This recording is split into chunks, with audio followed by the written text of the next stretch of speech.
We have acknowledged it on this podcast a few times before. I think we all know and agree that the first years of the roaring 20s of the 21st century are going to go down in history books as tumultuous, to say the very least. And while the headline stories of 2020 and the beginning of 2021 have been really focused on the worldwide COVID pandemic and the end of the Trump administration, we've actually also seen more progress and movement towards rectifying another centuries-long epidemic in the United States, America's ongoing struggle with racism and racial inequality. You'll remember tensions reached a fever pitch in the summer of last year as protesters who were fed up with years of over-aggressive policing tactics and far too many police shootings of unarmed black men took to the streets to voice their frustrations. And for a while, it almost seemed that America might be at an inflection point and might finally be ready to have the serious conversations and make the long-needed changes to begin to address the original sin. But as the chorus of progressive and equality-minded activists found opportunities to amplify their message, the counter-arguments from some in right-wing media and politics and on social media also began to get louder.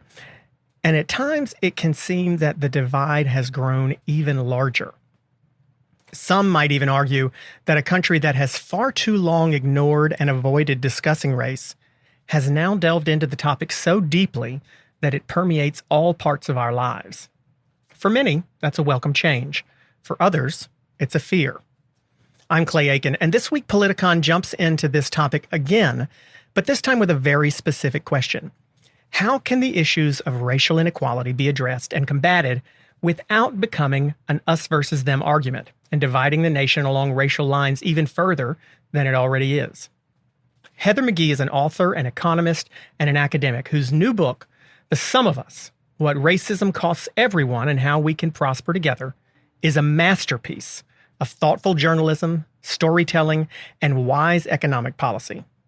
In it, she argues that the politics of racial equity in America shouldn't be a zero-sum game, and that, in fact, stamping out racism and historically race-based policy in America will in turn do as much to help low and middle-income white Americans as anyone else. I'll ask her, why do conversations about race always end up feeling zero-sum? Is racism in America getting better, worse, or is it just more prominently being discussed? And how can we craft policies that build up all Americans while also tearing down racial biases? And of course, how the heck are we going to get along? Hi, Clay. How are you? I am well. I'm kind of pumped about having you. I'm not kidding. I'm not kidding. The producers can tell you that I don't often jump on the phone and send a message and say, can we get this person? But I did with you because I read an excerpt of your book in the New York Times, I think it was, and was just so in love with it that I immediately called and said, I don't know how you're going to get in touch with her, but track her down somehow, please, because I really want to talk to her about this book and this whole, I mean, I'm just totally fascinated, and I'm so thrilled that you are here because it's sort of a fresh look at something that and looking at and framing this incredibly important issue in a way that I am surprised a lot of people have not picked up on as well as you have. So, I just mostly want to get kind of started by talking about what brought you to write The Sum of Us. I've told people in the intro, the full title, The Sum of Us, though, is your new book. And what made you kind of realize that some of these discussions were becoming zero sum? Like, why are so many race discussions zero sum? Well, first of all, Clay, it's a real pleasure to be with you in this conversation. And, I came at what ended up being a journey. I quit my job running an economic think tank that was designing and advancing solutions to economic inequality because our kind of basic formula was to do the research on the issue, show how tens of millions of American families were struggling with some bad economic policy decision and try to convince policymakers to make better economic decisions. And increasingly, it felt like all that data and all that research about how it could be good for the economy, good for American families, was sort of falling on deaf ears. And it was falling on deaf ears because there was a group of legislators in Congress and in state houses who felt accountable to a set of voters who were seeing the world through a very different lens than the kind of dollars and cents rational economic self-interest that we assumed they would. And it was really that lens of the zero-sum story, the idea that progress for people of color would come at white people's expense. And that zero sum, that idea that, a dollar in my pocket must mean a dollar out of yours, has undergirded this resistance to the kinds of economic solutions that, yes, would help Black and brown people, and yes, would help people at the very bottom of the economic ladder too, but would also be good for our economy, would also help white people, would also help middle-class folks. And it's that sort of self-defeating bargain that I felt like I had to kind of change everything in my life to a certain degree to get to the bottom of, because otherwise we really weren't going to make progress in this country. Can you illustrate it by you telling people about the story of the pool, the city pool in Alabama? And I mean, because that story really grabbed me as, oh my God, see, this is sort of a perfect example of how race-based policy did one thing, but now but had it not happened, it would have benefited everyone. Can you kind of give people how was that an inflection point for you? Was that story something for you that kind of illustrated it for you too?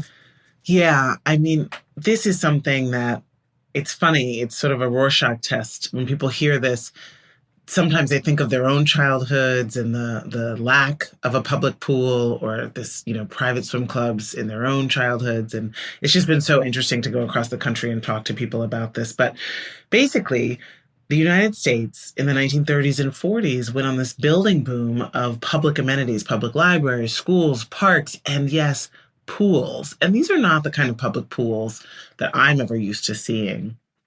Mm-hmm. These are not the kind of public pools that I'm used to seeing. These are these grand resort-style pools that used to house over 1,000 swimmers.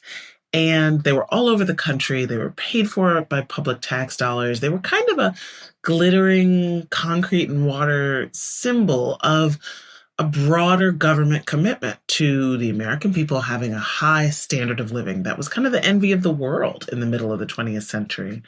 And yet, like so much of those public benefits and those public policies, subsidies for housing, government paying the cost of college so that people could graduate with very little debt to no debt, all of these big public benefits, so much of that was done in the either explicitly racist basis, like our housing developments and our housing subsidies, which excluded Black families by design and by government law, or ended up actually only being really provided to Black families. Or ended up only really being provided to white families, like the benefits of the GI Bill, for example. And that meant that the public pools themselves were also reflective of that racial hierarchy. And many of them across the country were for whites only or were segregated.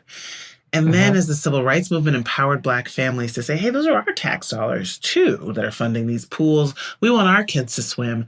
Instead of integrating the pools, many towns across the country, and this is important, Clay, not just in, the Jim Crow South. You're right.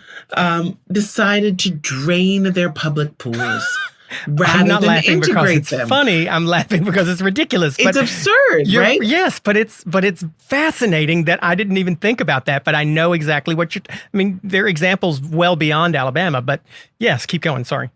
No, this is the thing. It's been so interesting to hear people say, oh, yeah, I remember, my mother used to swim in a pool or, I talked to somebody in DC who was like, yeah, this is a weird thing where everybody went to these private swim clubs, and I didn't get why everybody went to these private swim clubs. So basically what ended up happening was that these public pools, which used to be a feature of the American landscape, many of them were drained, filled in with dirt. In Montgomery, Alabama, where I visit to walk the grounds of Oak Park, which is the central park in the city, they closed that park and the entire Montgomery Parks and Recreation Department for a decade to avoid Black people, sitting at the bingo tables at the rec center or going to feed the animals in the zoo. Which might not have harmed the upper class white people in Montgomery because they went to the private clubs. But a whole bunch of folks who grew up in the middle class and the low class were also white, and they got screwed too. 100%. Because they had no park. Exactly. Yeah.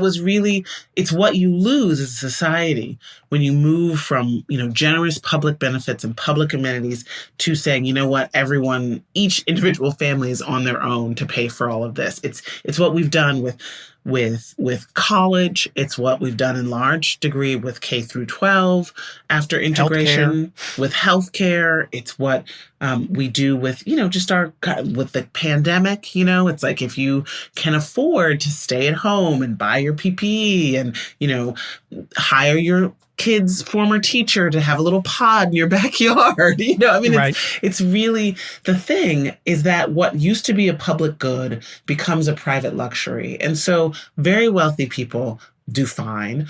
Honestly, upper middle class people kind of run to get it, right? And actually stretch themselves to get it, like the way that upper middle class families, move out to rich white neighborhoods in order to afford these quote unquote good school districts and end up paying, way too much and commuting for way too long and all of that.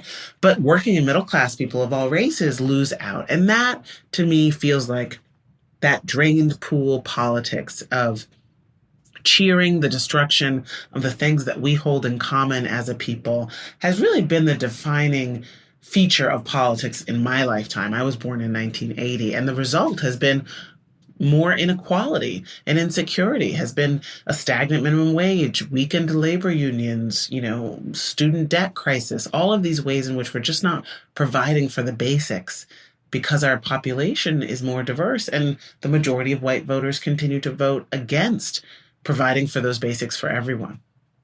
Well, as you're telling this, it makes me remember one thing that I used to be very proud of my own hometown for, the Wake County schools in Raleigh, the Raleigh area, back in the late 70s, chose instead of diversifying the schools here by race and assigning kids to school to have racial equity. They chose to do it by socioeconomic status instead, so that there were never more than a certain percentage of kids on free and reduced lunch in each school, and never more than a certain number of kids with wealthy, only one working parent households in any school either. And that was exactly how schools were for my entire childhood in Wake County schools. They've since changed and don't have diverse schools as much as they should here.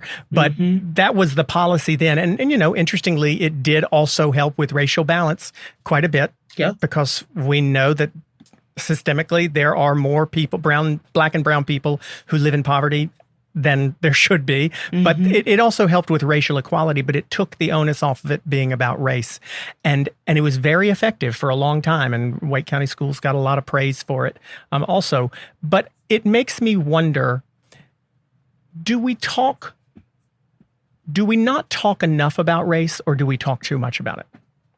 I don't think we talk about it the right way. The Wake County example that you mentioned is one in which, there's been a concerted effort by right-wing actors, including actually the Koch brothers, some of the wealthiest people on the planet, to destroy that voluntary integration system. Yeah, they did it. And, right? So it's like, wow, really, you've got all these things you could do with your time and your money. You're trying to stop little brown and black and white kids from going to school together.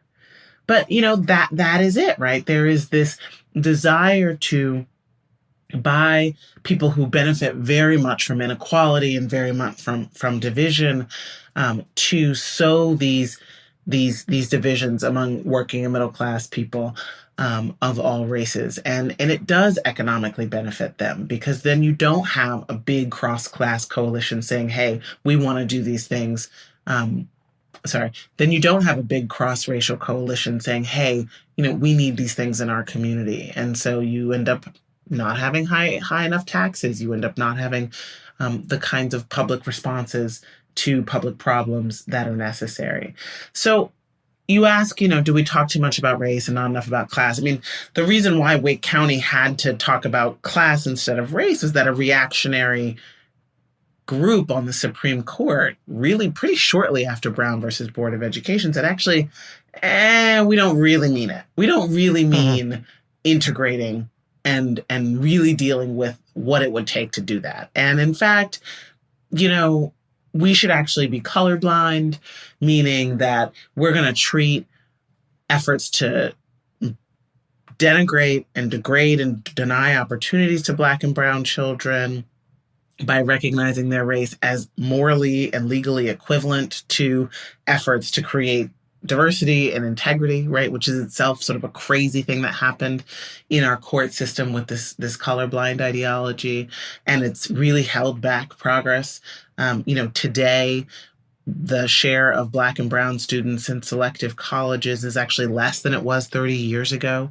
And yet you still have legacy students and faculty students, having their thumbs on the scale. And so we're really, I think, at a place where we need to have a smarter conversation about race that incorporates class. And that's what I try to do in the Sum of Us. I try to say that since the beginning, racism has really been inextricable from greed.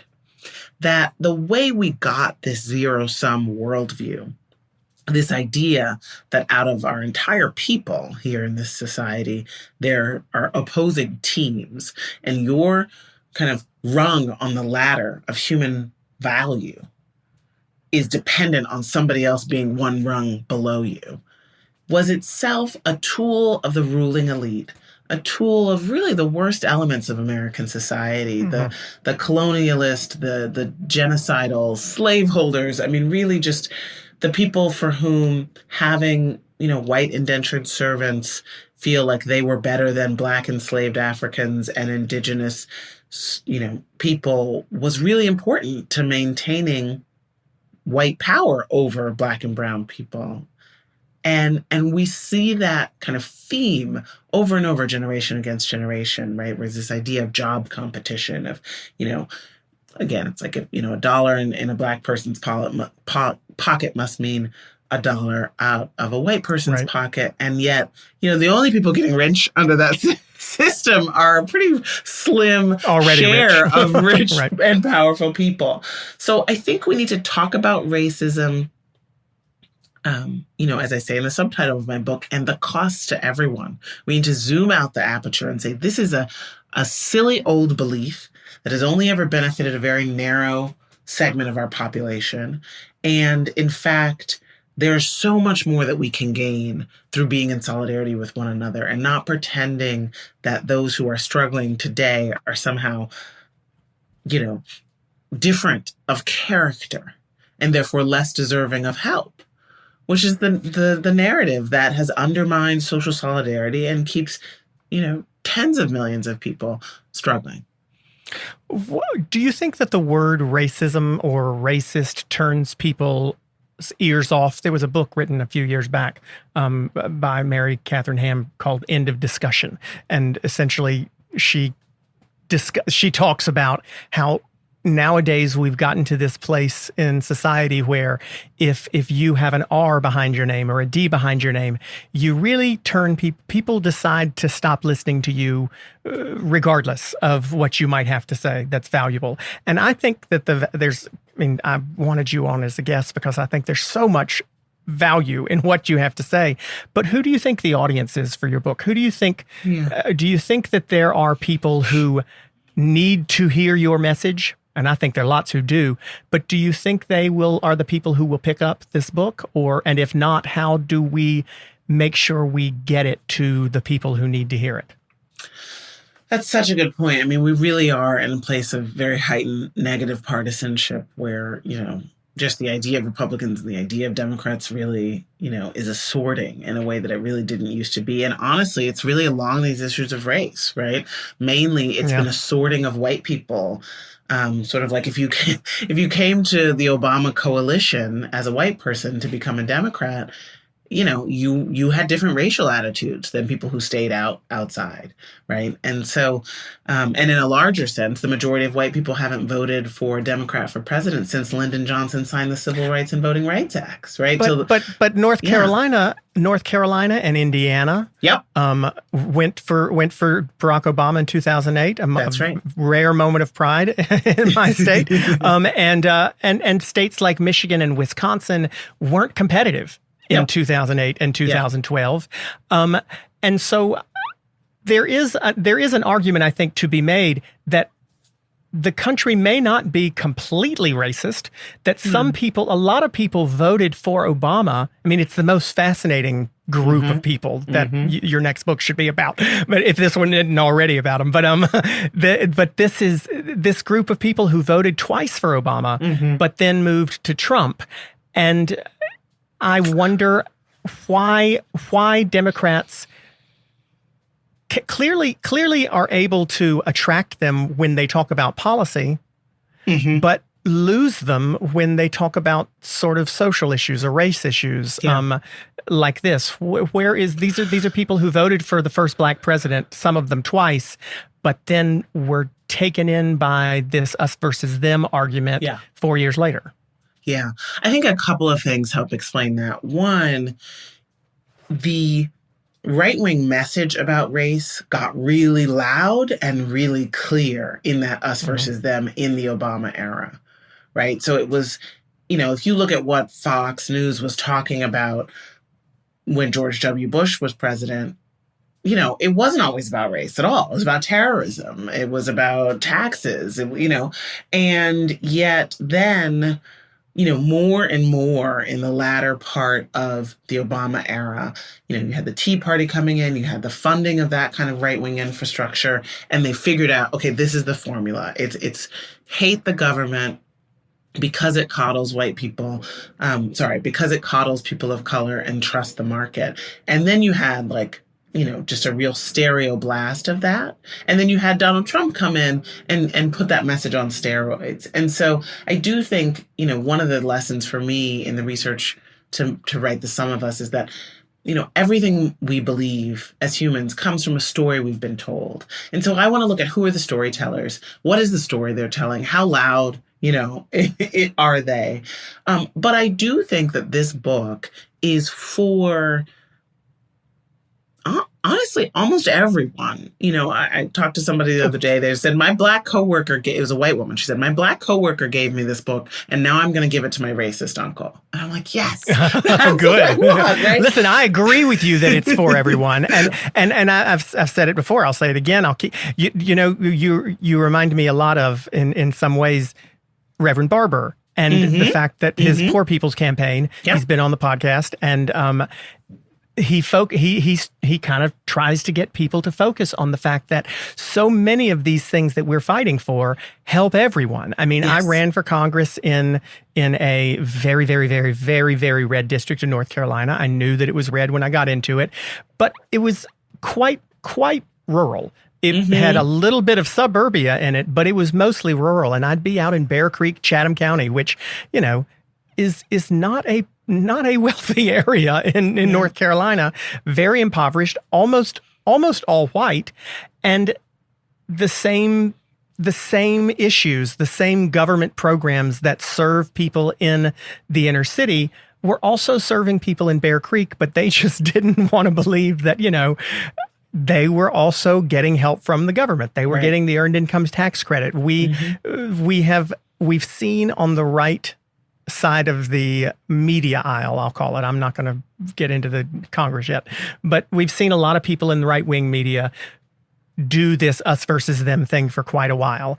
And it is evident when you go out into Bear Creek or you go into the places that you went in the Midwest and in the South, that people are voting against their own interests. I get that. And I think a lot of people get that. A lot of progressives get that also.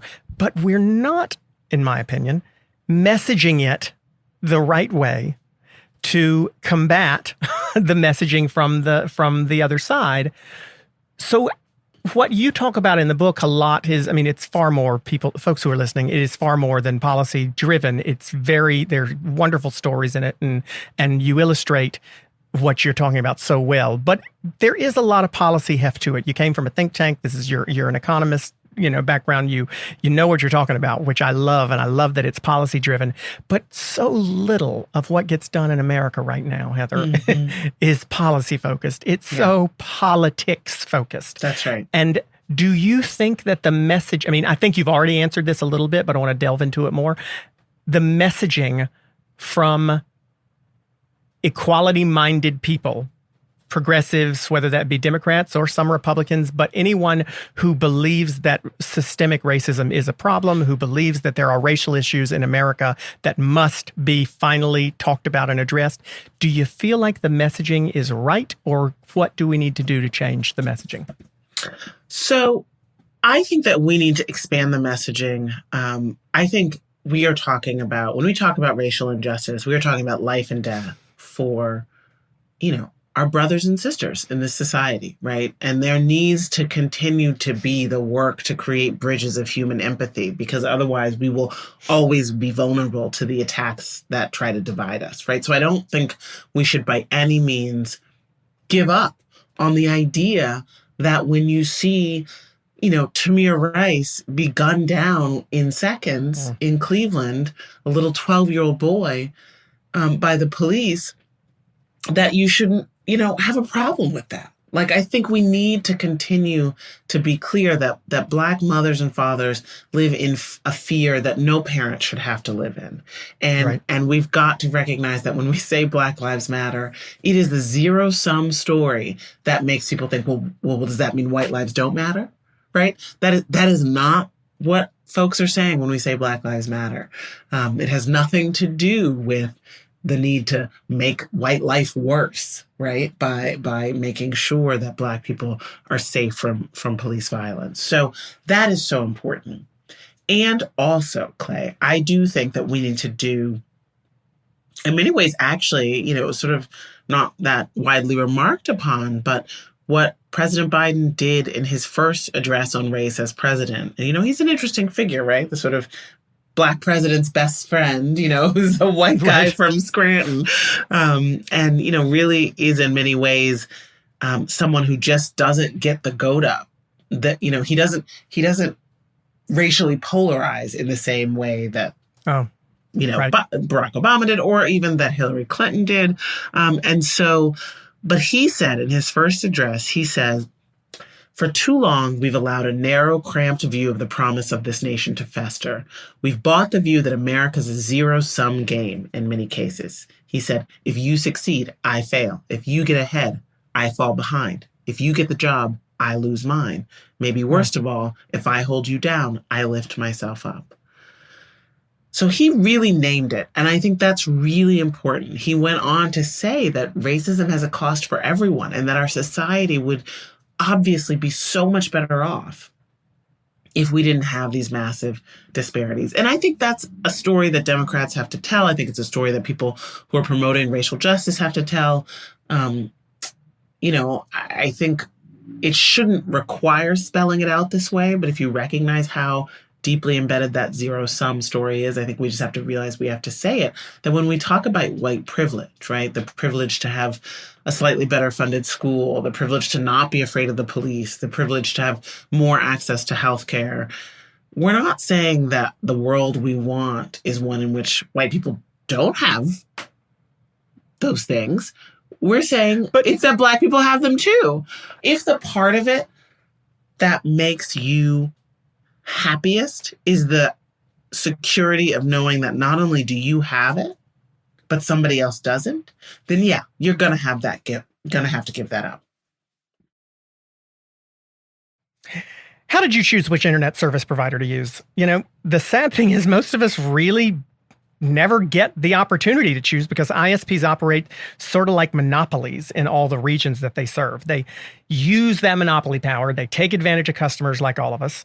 We only have one choice, and then they give us data caps and streaming throttles, and the list goes on. But the worst part of it is you're sort of forced into taking the service from the internet service provider in your area. But once you do, a lot of them log your internet activity and then they go and sell your data to other big tech companies or to advertisers. So I don't want people seeing my business. I want to prevent ISPs from seeing my internet activity. So I protect all my devices with ExpressVPN. And I'm telling you folks, you should too. So you want to know how they do it. It's really just a simple app. You put it on your computer or your smartphone, and then it encrypts all your network data. And encrypts is a word that is for people far smarter than me, but it kind of makes it so that other people can't read it, essentially. And then they take all your data, they encrypt it, and then they send it through a secure server so that your ISP that you're forced into using can't see any of your activity, and therefore they can't sell your activity, and they can't target you for ads and all that stuff. And I mean, if you're like me, pretty much all your life is on the internet, what TV shows you watch, who you email, what news articles, what news sources you read from, and all the people you've messaged and everything. It gets tracked by tech giants, and then they sell your information for profit. That's the reason that I recommend ExpressVPN as the best way to hide your online activity from your internet service provider. All you got to do, you got to download the app, you tap one button on your device, and then you're protected. And ExpressVPN does all of this, and it doesn't slow down your connection at all. That's why it's the #1 rated service by CNET and Wired. So stop handing over your personal data to ISPs and other tech giants who mine your activity and sell off all your information. Protect yourself with the VPN I trust to keep me private online. Visit expressvpn.com/heck. That's expressvpn.com/heck to get 3 extra months for free. Go to expressvpn.com/heck right now to learn more, or look for the link in our show notes. There are some people who have taken, I won't say that it's zero sum, but there are some people who do take a little bit more aggressive tack than you do. And I dare not ask you to comment on anyone in particular yourself, but I'll say it was very promising to me to see someone like Ibram Kendi, who is incredibly outspoken, the author of How to Be Anti-Racist, but who has at times caught a little bit of flack for some of the things that he has said. I think one of them was the only way to stop future to atone for past discrimination is with present discrimination. The only way to get rid of present discrimination is with future discrimination. And who has, I'm not completely in love with some of those statements, at least, but he said your book is the one he was waiting for. So in a way, you're able to kind of bridge a little bit of a divide between people who have a little bit more aggressive tactics when it comes to do this issue and reaching out to the other side. I mean, do you consider yourself a conciliator in any way, or do you? I don't think that your ideas are outside of the mainstream. I think they're just looking at what should be done with much clearer eyes. But there are some people who feel like. Let me ask you about this, reparations. What's your position on reparations and whether they should be addressed or be considered, or how, if they take place, they should be made? In The Sum of Us, I make it really clear that today's racial wealth divide, the fact that if you are an average white high school dropout family, you have more wealth than the average Black college graduate family. More home-owned You'll have equity. to explain that a little bit. More home equity, more savings, more in a stock account, more cash in the bank on average. Because obviously, if you're a white high school dropout family that you've done more education or have better income or, quote unquote, work harder and are paid better than a college graduate Black family, but because of the way that history shows up in your wallet. Because so much of our financial cushion today is really about interest paid on decisions that were made long before we were born. And that is where we are being held back as a society, because Black and brown families, but particularly Black families who are doing everything they can, working multiple jobs, closing the education gap, despite having to do it by debt, because we stopped having the government pick up the tab for college, right? When Black and brown students went to college in great numbers, and yet still are facing this big divide that they can never, ever close. And that's because for the greater part of the 20th century, the government was incredibly generous at making avenues and subsidizing homeownership and savings and retirement security, and did it explicitly in a racist way. That is holding the entire country back. And so here's what I say about reparations. If you read my book, you both understand that racism has a cost for everyone, and that the formula that helps support white middle-class people today was done in a racially exclusive manner. And so, of course, imagine the benefit to Black families and to us all of your average Black family having $10,000, $15,000, $20,000 more in the bank, of there not being this kind of Black tax on home ownership where, we have a home ownership gap and a housing value gap that is really traceable to the maps that the federal government drew to exclude Black neighborhoods from subsidies and lending and mortgages. So that's why I call reparations. I think the resistance to reparations among many white people is twofold. And it really, both of those things come down to the zero sum. There's this sense that if Black people are getting something, that it has to cost me somehow, that it's going to be from me.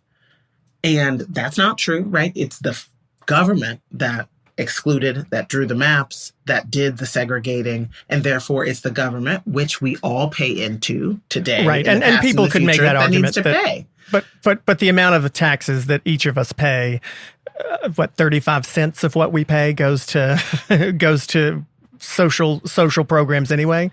So the even the percent that one person would pay, right, if we were to do reparations would be minimal. But I mean, make the argument to the young or middle-aged white man in Michigan who lives in a trailer and whose parents didn't have a job and who grew up, and there are going to be a lot of those folks who say, nobody in my family owned slaves. No one in my ancestry did. We were all too poor to do it. Are there not white families in America who could make the argument that they've really never gotten the opportunities that others have as well? Granted, yes, they do have the ability to walk down the street and not have to fear police officers. But economically, I mean, how do you make an argument for something like reparations to these voters who have run to Trump? I think you do it in a few ways. One, it can't be the only thing we do to solve economic insecurity today, right? I think we should do things like baby bonds, which give, money to every child born in America, but give more money to parents and families that have low wealth, right? And so it's something called targeted universalism. You're saying everybody needs help, and we also need to recognize that, to take my pool metaphor forward, we need to refill the pool, right? The public pool for everyone. Right.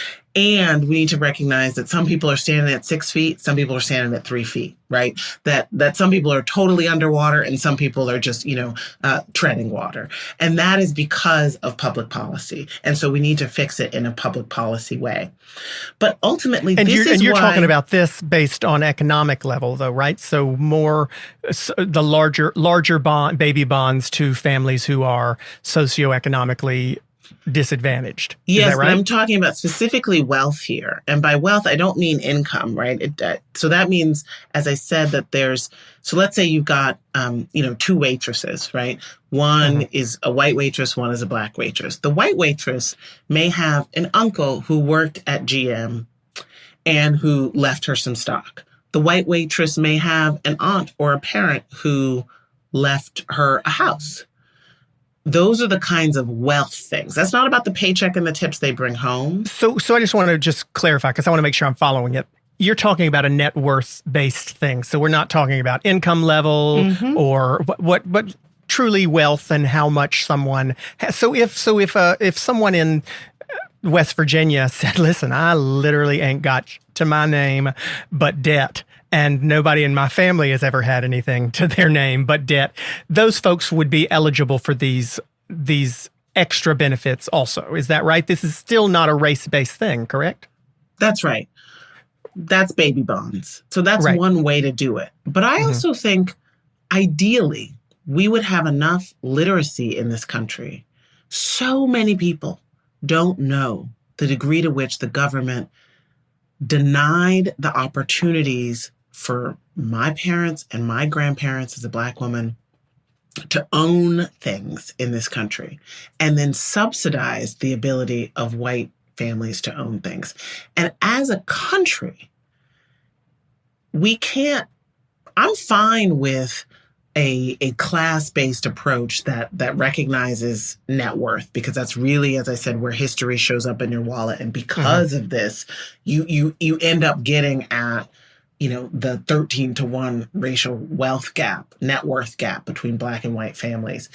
But I don't want to do it just because we're going to remain ignorant of a history that's barely even passed.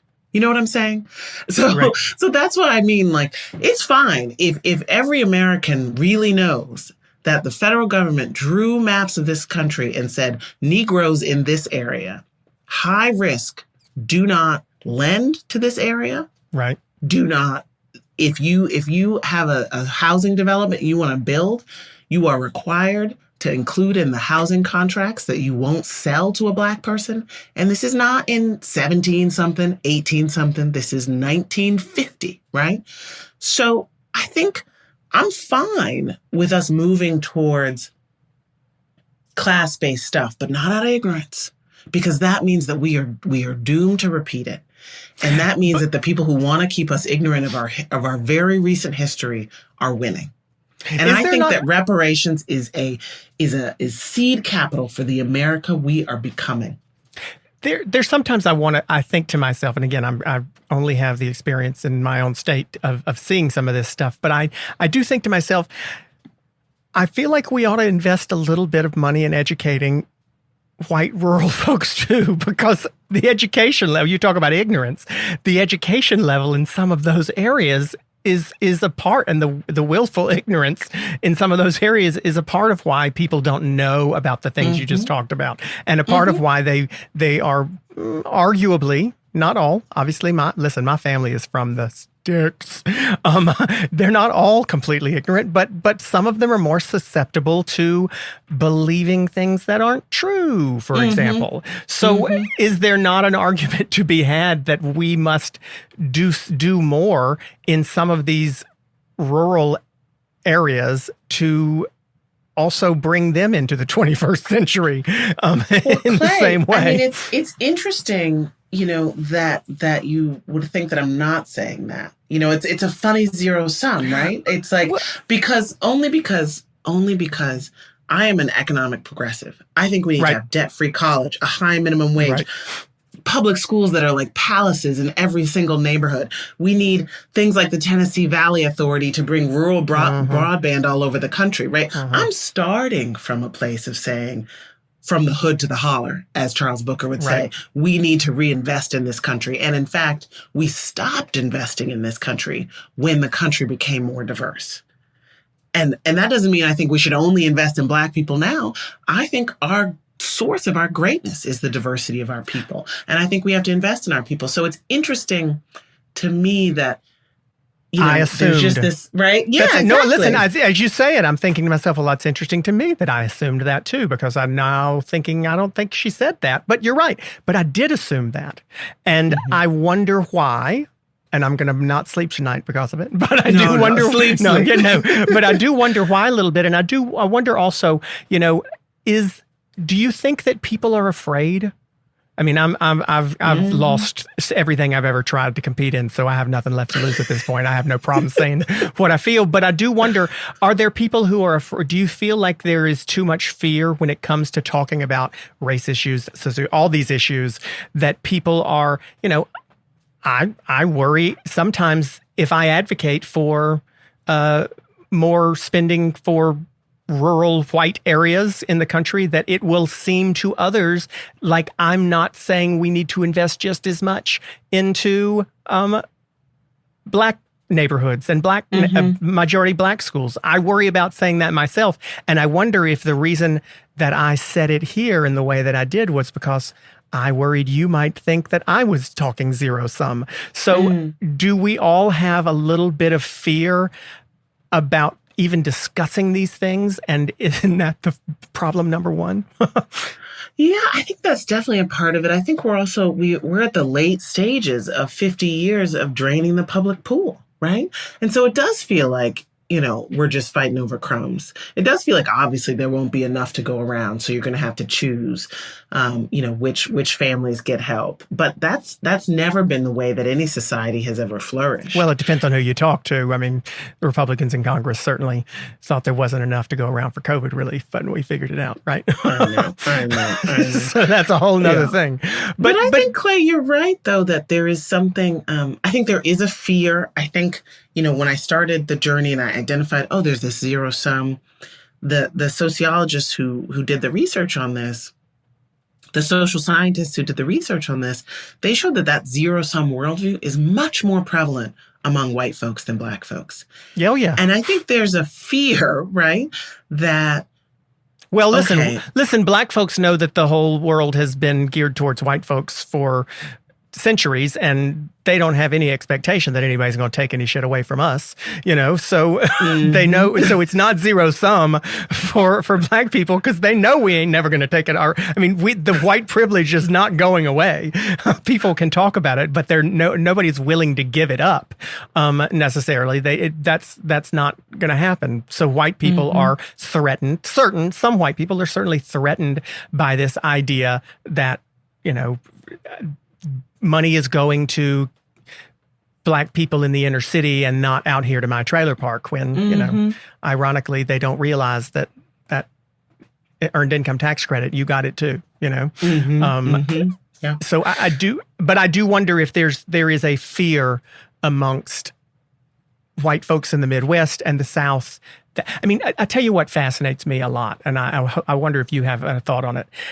I think I worry as a progressive myself, and an economic progressive for sure, that sometimes my party, I don't know what party you belong to or feel belong to, but my party, the Democrats, sometimes forget that if we don't make sure that, unfortunately, in the human race, in order to make progress, you have to have you can have everyone in the minority, but you have to have some in the majority have the good common sense and decency and empathy, to use a word used earlier, to understand that everyone deserves equal rights and everyone deserves human rights. And I wonder sometimes if the Democrats have forgotten that a little bit, because I look at a place like Mississippi, where the demographics are stark in the sense that it's the closest state in America to being half white and half black. It's a 40% black state, and yet it's still the reddest state in America. And I wonder how many white people in Mississippi vote for Democrats. Is it simply is Mississippi a sign of where we may end up being if we don't learn how to speak to Midwestern Obama voters again like we used to? the Tom Dashiells of South Dakota, the Dick Gephardts of Missouri, states where, Democrats and progressive ideas, equality-minded ideas, lifting people from the bottom up, rising tide lifts all boats sort of mentality, used to have a lot more diversity in our tent. And now it has less, especially in the Midwest and in places like Mississippi, where the Democrat Party has become majority minority almost. How do we avoid becoming a place like the demographics aren't changing enough in Mississippi to make Mississippi the blue state that God knows it should be, based on its racial makeup at least. How do we prevent ourselves from getting the parties to a place where they are racially divided too? Yeah, I mean, it's such a good question. I think there's a couple of things. I think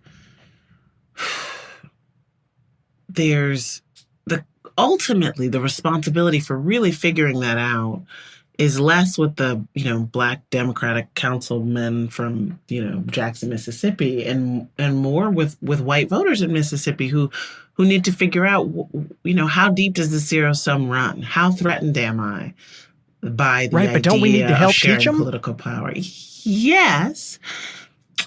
Yes, I ain't got the patience. Obviously, I wouldn't have written this book. I was about to say, I ain't got the patience to wait for them to learn on their own. Damn it! So yes, there's certainly a teaching. I guess I just I want to share some responsibility for the shift. Oh yeah, you know what I mean? Like it's not so much about what Black Democrats have done wrong. I do too. No, I don't even think it's about what Black Democrats have done wrong. I would actually don't think that's the case at all. I think sometimes young Democrats of all races might be, I was talking to a friend. I'm totally getting casual and going off script here. It's okay. But I was talking to a friend the other day about how I look on my Facebook page and I think about, we all know no child is born racist, right? And kids aren't. They develop it later. But it fascinates me and breaks my heart to see people who I went to high school with, who I had no reason to believe when I was in high school had any racial animosity whatsoever, who, their friend groups were very diverse and everybody slept over at each other's house and went to prom together and all that stuff, completely diverse friend groups. But I look at some of those same people now and the things that they say on Facebook and post on Facebook, white friends it breaks my heart because I think what happened in the last 20 years to make these folks have so much resentment. I mean, it is resentment. But what happened in 20 years to have you go from being incredibly inclusive to now feeling that you're going to be canceled? And I mean, that worries me as a liberal that wants progress to be made, because I think, how do we, when's the next, is the next person we cancel going to be the last ally that was left? I mean, how do we keep from losing some of these people who I don't think we lost before? We had lost before. Well, I think a huge part of that is the Fox News effect, right? There's a new identity, right? There's just a new coherent story, and it sings a great song, and it's consistent. It's got the same melody. It sticks in your head, and the data shows that listening to right-wing narratives on the media makes you. It's so much more powerful. It's way more powerful than MSNBC or CNN, right? It's just a whole nother drug, right? So that's a huge piece of it that I think we have to deal with, in terms of media reform and all that. We can't have, disinformation and hate for profit as, the major force in our media and have a multiracial democracy. I just don't see how it's compatible in the long run. Now, I also think what's happened in the last 20 years is we've lost tens of thousands of factories, is student debt has mushroomed, is the minimum wage hasn't been raised. God, I love you. These things... Right. I love that you bring it back to policy. I know, I love that. I love that you bring it back to policy.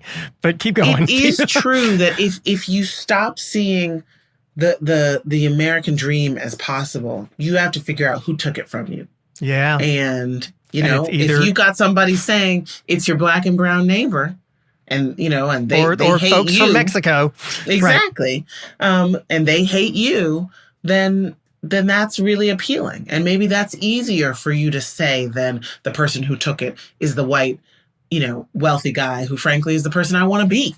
You know, right? It's like that aspiration. I'd rather, you know, choose to blame someone who's someone that society disdains than choose to blame someone who's somebody that society tells me I'm supposed to look up to. So that's where the story comes in.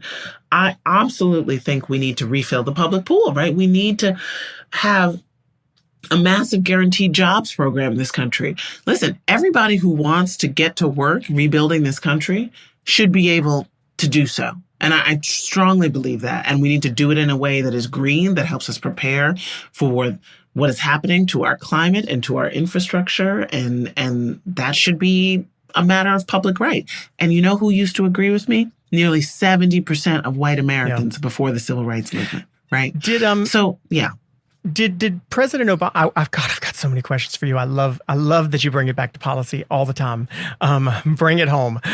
But I have so many questions I want to ask you, and I do need to get to some listener questions because folks wrote in some for you also. But okay, great. Did President Obama talk enough about race when he was president, or did he talk the right amount? Did he intentionally not do so? I mean, what are your thoughts on his? He intentionally didn't do so. I mean, I think, you know, if you read his autobiography, it's pretty clear. But the problem is that race was always loud during his presidency. By every time he walked into a room, it's a black man. Every time he opened his mouth, it's a black man. And you know, the right wing was really clarifying that this was going to be their core message, even more so than it had been, you know, under Reagan and under Nixon and all of that, where it already was. This race was the conversation. And yet, because there was this idea that if Democrats didn't talk about race, you know, they could avoid it, that we left our best communicator, you know, out of the conversation. And so it was totally like the conventional wisdom among white Democrats who were advising President Obama that he shouldn't talk about race. But I think that I would have loved to have seen what he could have done to continue to do that bridge building that only he could have done and been more explicit about it. Do you think not talking about it? Do you think not talking about it helped him in places like Indiana, North Carolina, Wisconsin? I think it may have helped him, because but not the country. And not the country, and not even his own party, right? So we have these historic losses, right? He was talking about it in the sense that he was black, right? And so him speaking, leading the country was already counter stereotype. Him, you know, being a kind of black person that white Americans would want to hang out with was already doing the work. But you need to do more when it's not just Barack Obama. And I think he certainly knows that now. Okay. I want to move on to some of the questions because we had a bunch that were written in for you, and I want to get to a few of the really good ones. You can send us your questions and comments. You know how to do that on Twitter or Instagram at Politicon, or you can email them in for our guests, podcasts@politicon.com. Jesse from Savannah, Georgia asks, are we further behind other nations when it comes to race, or are we just having the difficult conversations that many of them don't? Oh, that's interesting. That's a really good question, Jesse. So if you compare other nations that have, you know, it's hard to find another nation that has our level of diversity and that has our history of being an apartheid state for so long. You know, where we were explicitly segregated, where it was in our laws and in our policies. So I was sitting here thinking, well, there are some diverse places like Canada, but you're right. They never had the systemic issues that we did with slavery, et cetera. Right. Jim Crow. And so Canada is a good parallel, right? But yes, they're doing a lot better. Yeah. They do a lot better, right? They do a lot better. They have as an ethos that their diversity is their strength. That's not our dominant ethos. So we're not doing as well as we could be and we should be. I think it's costing us in How terms did they of pull that off? Global competitiveness. How did they pull that off? They just didn't have the economic interest in slavery that we had. And so they didn't have the cultures and the laws and the beliefs that grew up to defend it by promoting a hierarchy of human value. Gosh, that's so telling and true.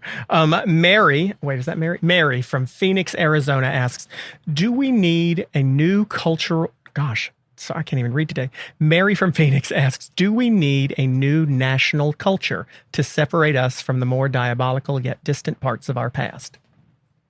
I think so. I think that, in the Sum of Us, I end on a very hopeful note, talking about the solidarity dividends that I think we can unlock by working together across lines of race for the things that we all need. And I talk about a process called truth, racial healing, and transformation that local communities are doing all across the country. I spotlight Dallas, but there are so many others, to bring together stakeholders to say, what would it look like if we really jettisoned this idea, this belief in a hierarchy of human value? If we really said, you know what, that's not what we believe anymore. We truly believe that we are all equal. What would it look like? I think we need to start asking that question. I think we need to enroll our communities in visioning processes around that. But we've got to let go of the resentment. We've also got to, as I think you were pushing to have me say, Clay, I do think we need to have, the racial justice community needs to project a vision of a future that includes everybody. Because if we don't explicitly say that, then, the zero-sum story would have white people get very defensive about what demographic change means for them. We got a whole bunch of good ones, so I'm going to do two more. And instead of three. Ava from Seattle, Washington. Who are the current leaders with the credibility to unite people of all colors around economic justice? Well, I think some of the current leaders in this country are actually grassroots organizers. They're workers who have been organizing for $15 an hour. They are people who organize to get health care for, working class folks on the ballot in Maine over the veto of their Republican governor. They're policy people, not showboats. This is what you're saying. They're people who really doing work. Organizers. They're organizers who are trying to make life better for themselves, their families, and their communities. I think we saw flourishing of organizing activity in the past number of years. And I think that's been beautiful. It's made so many more leaders. And I think these are often people who are not paid to do the work. They're just people who said, you know what, we need to make our lives better. And so I'm going to roll up my sleeves and link arms across race. That's who I came away from my journey to write The Sum of Us being really inspired by. I love people who actually want to make a change instead of just saying they do or pretending or doing something superficial. So I'll agree with that. Last one, Warren from Dallas, Texas asks, which has to come first? Trust in our politicians or trust in the government? Trust in the government. Trust in the government, because there's so much that the government does that is not about, politicians politicking, right? Our public schools, our public libraries, our water systems, our roads and bridges, transit, our electric grid, right? We've got to trust in the idea that there are some things that we need to do together that we simply can't do alone. And then once we trust in basically each other, which is what government is, then I think we need to be holding politicians accountable for their ability to deliver on that. So yes, we need to trust in government first and not elect politicians who hate government to run the government. I can co-sign that one too. Anybody who has listened to this show with any regularity over the past year knows that there's one thing that I get that frustrates me more than well, I probably get frustrated more than I should. But one thing really frustrates me is when people, politicians, people who've come on the show, people in the news media, anywhere in life, even in my own personal life, identify the problem and bitch about the problem and complain about the problem and blame others for the problem and constantly talk about what the problem, but don't give a solution. And if you're listening right now, Heather gives us a solution. It may not be the right one, but it's a damn good one. And I think it's a great one. I think it's the right one. And I love that about your book and about what you're doing and what you're talking about. It's called The Sum of Us: What Racism Costs Everyone and How We Can Prosper Together. It's not just similar to our mission here on this show. And how the heck can we get along? But it's an answer. And we've talked so much about this issue over the past year, especially since last summer. And we had, I believe it was Michael Steele on the show the week after George Floyd's murder. And I asked him, Heather, I said, is this just going to be another case of people getting outraged and people being pissed off because they've seen this video and a groundswell of support for action that turns into no concrete solutions? And he was hopeful. He was very hopeful that that time would be different. And here we are 9-10 months out from that. And I think about, qualified immunity still in place. I think about police unions protecting cops that don't deserve being protected, still in place. I think about the fact that district attorneys who rely on the police officers are the ones who have to prosecute the same police officers, still in place. Now, we took down a lot of Confederate statues. I live in North Carolina. We had plenty ourselves. I didn't necessarily need to see that shit in my city. I didn't think it was necessary. I don't really have time for it. But I do think that if I had to choose between keeping a Confederate statue on the Capitol grounds or preventing more unarmed black men from being killed, I would have chosen the latter, and I would have let the statue stay for now. And it gets very frustrating to me when I see a lot of superficial stuff happen and a lot of changes that look good on camera and are very Instagram worthy, but where the hell was the movement to actually end qualified immunity and end some of these things that were causing or perpetuating or allowing this violence to happen? No, but we all put black images of plain black pictures up on our Instagram for a day, so that solved the problem. That kind of shit pisses me off. I don't get involved with it. I don't want Confederate statues. I don't have any pride in the Confederate flag whatsoever as a Southerner. I don't want to see it, but I also don't waste my time with it because there's really important shit that actually will save people's lives more. And it ticks me off. I just went on a soapbox tear here. It ticks me off when people talk about the problem and talk about superficial things and don't really address answers to it. And I am so thankful to you for writing this book. If you are listening and you have had any interest in these episodes that we've discussed this topic so many times over the past year, I really urge you to go grab a copy of The Sum of Us, Heather McGhee, because it really is there's a reason that Ibram Kendi said it's the book he's been waiting for. I think it's one that we've all been waiting for because it identifies a problem, but it really lays out damn good solutions, and God bless you for it. Heather McGhee, how the heck are we going to get along? Thank you so much, Clay. We're going to get along by rejecting the zero-sum idea that progress for people of color has to come at white folks' expense. We're going to get along by recognizing that ultimately it's pretty much the same things that drives all of us. We want to provide for our families. We want to meet our needs and have a shot at fulfilling our dreams. And basically the same kinds of solutions, different levels maybe, because of past injustice that is showing up in our wallets today, would work for all of us. As I said, we need to refill the public pool. We need to pay for college with the government, just like we did back in the day. We need to have a higher minimum wage. People need to be able to organize freely into unions to be able to bargain with their employers.